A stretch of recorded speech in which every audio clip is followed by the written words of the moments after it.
ഇന്നത്തെ സാഹചര്യത്തിൽ അന്വേഷണം എന്ന പ്രഹസനം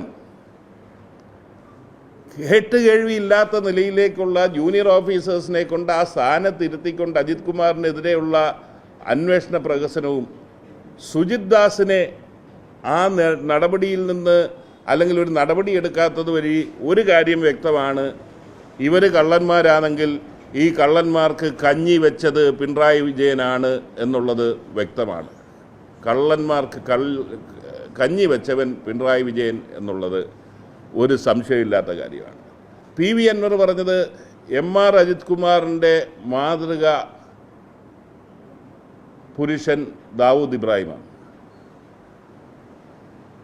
ഞാൻ മനസ്സിലാക്കുന്നത് ദാവൂദ് ഇബ്രാഹിം എന്ന് അദ്ദേഹം ഉദ്ദേശിച്ചത് പിണറായി വിജയനാണ്. പിണറായി വിജയൻ എന്ന ദാവൂദ് ഇബ്രാഹിമിനെ കുറിച്ചാണ് PV അൻവർ ഉദ്ദേശിച്ചിരിക്കുന്നത്. കാരണം P ശശിക്കെതിരെ ഞാൻ ചോദിച്ചിട്ട്, ഒരു കോൺഗ്രസിൽ അഭിപ്രായ വ്യത്യാസമുണ്ട്, കോൺഗ്രസിൽ നിന്ന് അച്ചടക്ക രാഹിത്യം ഉണ്ടാകുന്നൊക്കെ എല്ലാവരും ആക്ഷേപം ഉന്നയിക്കുന്ന ഒരു ഘട്ടത്തിൽ CPM പോലൊരു പാർട്ടിയുടെ പാർലമെൻ്ററി പാർട്ടി, സാങ്കേതികമായി പറയാൻ പാർട്ടി മെമ്പർഷിപ്പില്ലെന്ന് പറയാം, ലെജിസ്ലേച്ചർ പാർട്ടി അംഗമായിട്ടുള്ള ഒരു വ്യക്തിയാണ് ദാവൂദ് ഇബ്രാഹിമാണ് മാതൃക എന്ന് പറയുന്നത്. പിണറായി വിജയൻ്റെ നിലപാടുകൾ കാണുമ്പോൾ അത് ഏൽക്കേണ്ടടുത്ത് ചെന്ന് ആ ശരം ഏറ്റിട്ടുണ്ട്, പിണറായി വിജയനിൽ ചെന്ന് ഏറ്റിട്ടുണ്ട്. P ശശിയിലേക്ക് ഊന്നിയത് ലക്ഷ്യമിട്ടത് പിണറായി വിജയനെ ആണ് എന്നുള്ളതിൽ ഒരു സംശയവുമില്ല. അതിൻ്റെ ഒത്തുതീർപ്പാണ് ഇന്നലെ നടന്നിരിക്കുന്നത്.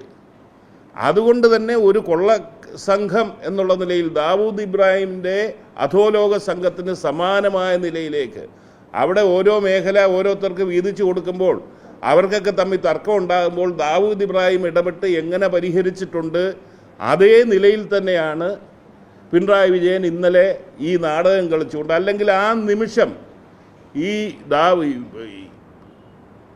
അൻവർ പറഞ്ഞതിൽ അടിസ്ഥാനമില്ലെങ്കിൽ അൻവറിനെ പാർലമെൻ്ററി പാർട്ടിയിൽ നിന്നെങ്കിലും നീക്കേണ്ടതാണ്. അൻവർ പറഞ്ഞതിൽ ഒരു കണികയെങ്കിലും സത്യമുണ്ടെങ്കിൽ പിണറായി വിജയൻ ഒരു നിമിഷം ഇനിയും തുടരാൻ അവകാശമില്ല. കാരണം അദ്ദേഹത്തിൻ്റെ വകുപ്പിലല്ലേ ഈ പറയുന്നത്. അത് സാധാരണ അത് എല്ലാവരും പറയുന്ന ഇരട്ടച്ചങ്കൻ അതിശക്തൻ എന്നൊക്കെ പറയുന്ന ഒരു മുഖ്യമന്ത്രി ഭരിക്കുന്ന വകുപ്പിലാണ് അധോലോക പ്രവർത്തനങ്ങൾക്ക് നേതൃത്വം കൊടുക്കുന്നതിനെക്കുറിച്ചുള്ള ചർച്ചകൾ പുറത്തു കൊണ്ടുകൊണ്ടിരിക്കുന്നത്.